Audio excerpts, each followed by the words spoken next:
Human. If we want to have a future, we have to have faith in humankind.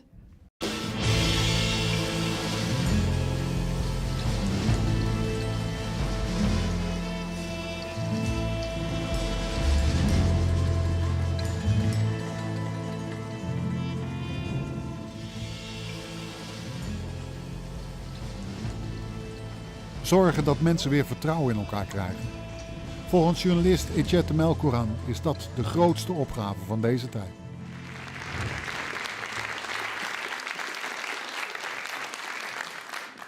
Everything in the world, the big crisis of capitalism, the big crisis of democracy, and the climate crisis, everything tells us we have to do something now.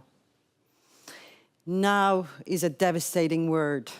It is the image of a girl who is frozen in mid-step when she's jumping over to the skipping rope.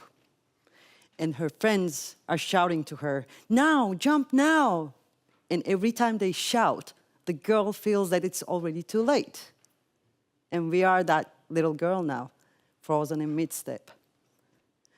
Our problems are intense and massive. We have to name it. This is the second time in modern history we are faced with the question of incomprehensible radical evil. The first time it was the Holocaust, the concentration camps. Now it's the extreme inequality, superfluousness of people when we see Spanish soldiers pushing away the refugees back to the sea.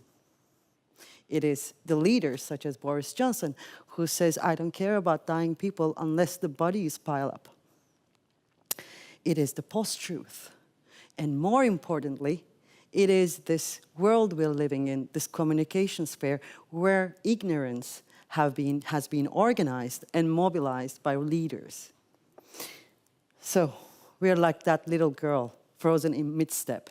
The first time the incomprehensible radical evil came to the world, the question was, where is this evil coming from? Where is all this evil coming from?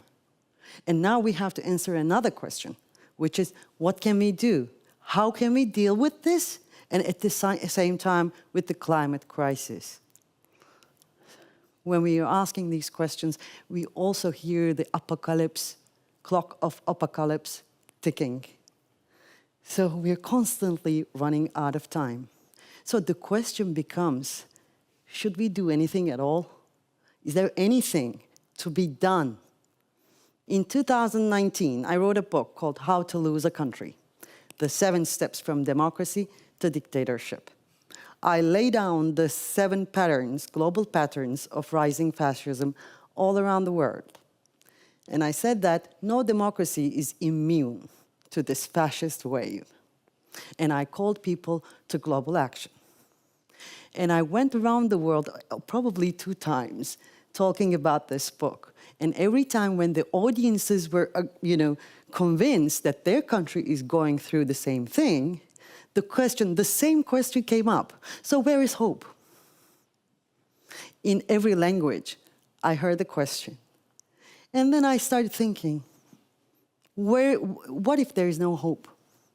What would you do differently tomorrow if there is no hope? Or what if there is hope? What would you do differently tomorrow if there is hope? So I thought the question and also answering to it are inconsequential.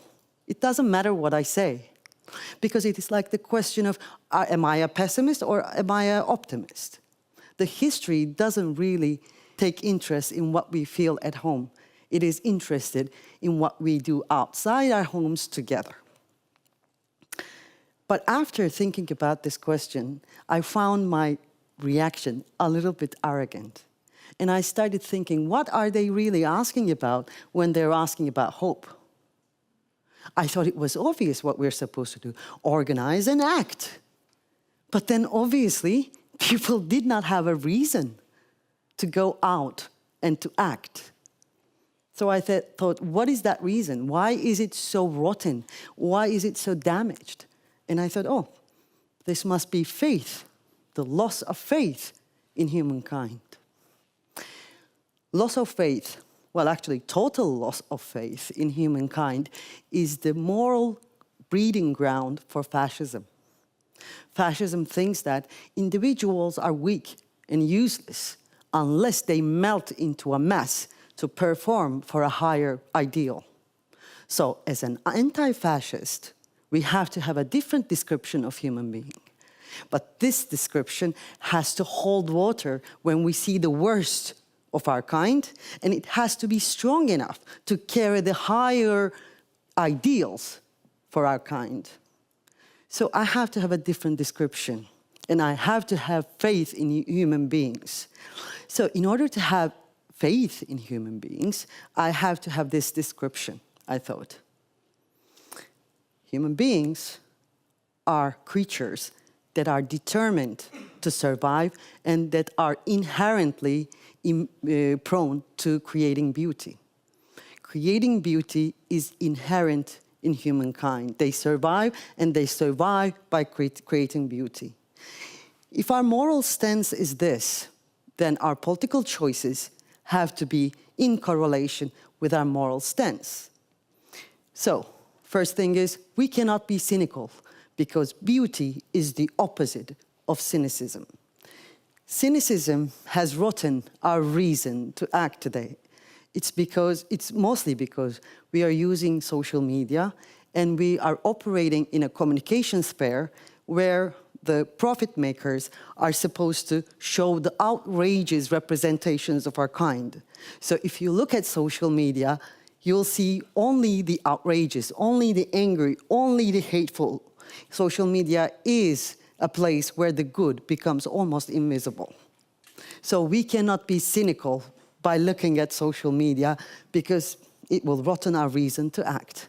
The second reason I believe in humankind and the determination of creating beauty in humankind, and that I believe that we have to repeat this as much as possible, is because what we have done during pandemic.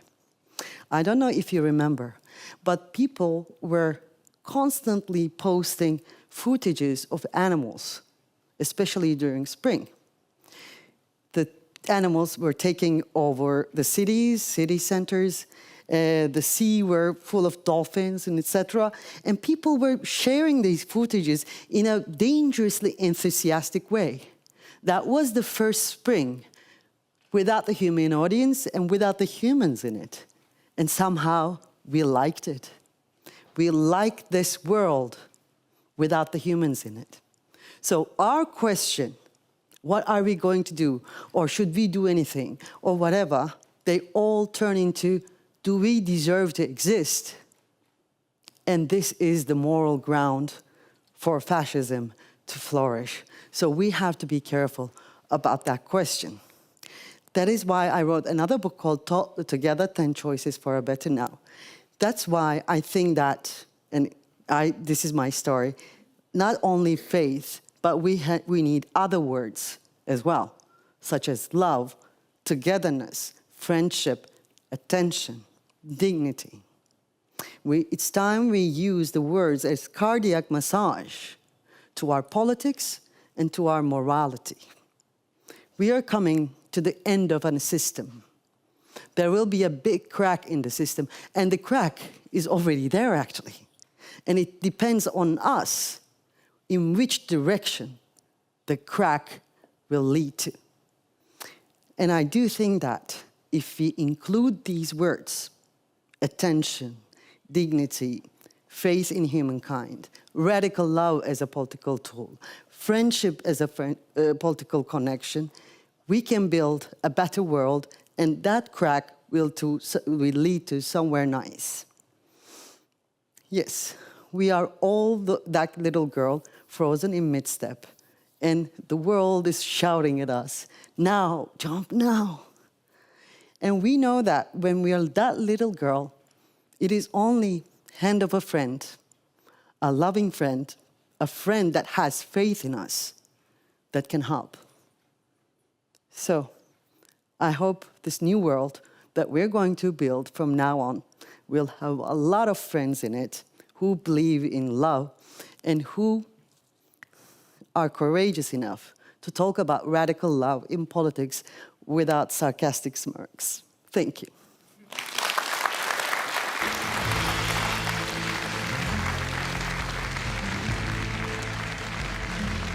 Meer brainwash? Meer verrassende ideeën? Ga dan nu naar brainwash.nl. Human.